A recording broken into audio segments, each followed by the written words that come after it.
as elephants. He believes in the gangs of wallflowers that take over each summer, and on a rare day in the wild kids that go along the wall tops heading for the orchard of the minister. He believes in those children, and someday they will call to him and he will follow. Someday he will be famous for his friendships, or so he believes. No treasure in life beyond pals, his father decrees. He will be heroic and carry the round red apples off into the town in his best Gansey that his grandma, Mrs. Byrne, created, says his mother, out of an exhausted shawl, and the people of Sligo will admire him for it. The boys of Sligo, anyhow. He sees the wild boys go by the house too, at the front, his own thin and narrow house on John Street, and he longs to open the door and fight them and win his place among them, but he is lanky and weak as yet. The day of strength has not yet come, but it will. He likes the soft face of the leader boy that is called Jono. He hears the other boys calling Jono's name in the dusk of the autumn when the apples are ripe and the minister not guarding his possession. He longs to call out Jono's name through the dusk and be one among many, with torn ganseys and trousers too big, all hand-me-downs from their brothers. Those days will dawn, he devoutly believes, and he practices his fighting in the back parlour with the dog Tam. He wrestles with Tam beside the autumn fire, and his mother laughs and urges him on.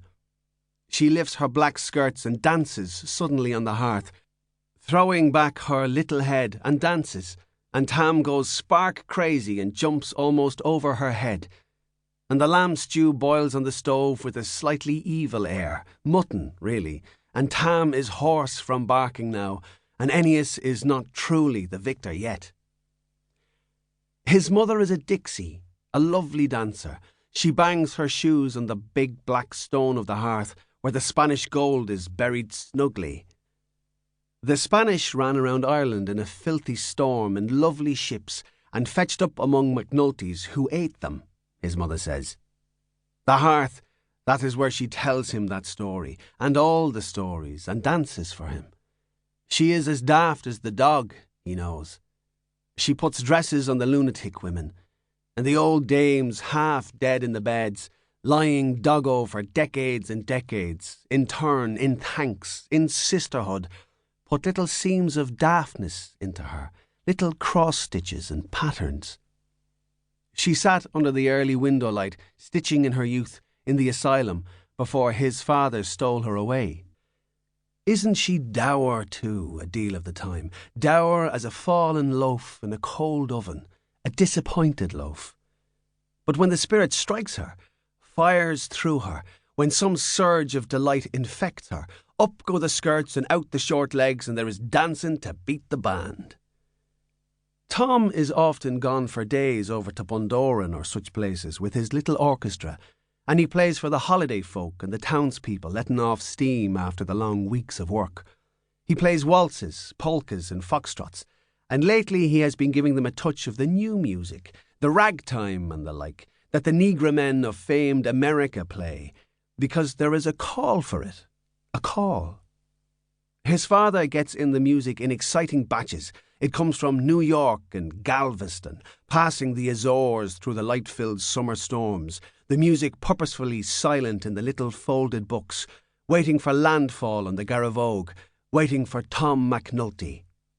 But he has the older music too, and the Irish, so you might get a touch of Carolyn, Strauss and New Orleans' finest in the one night in the lobby, say, of the Grand at Bundoran. He goes off winter evenings with his piccolo, his violin, his wooden flutes, and oftentimes his cello, and he is not heard of till Monday.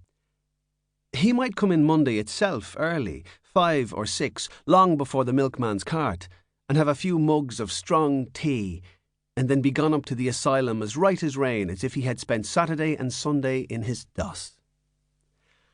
"And how is it, Pappy, that you're not weary?"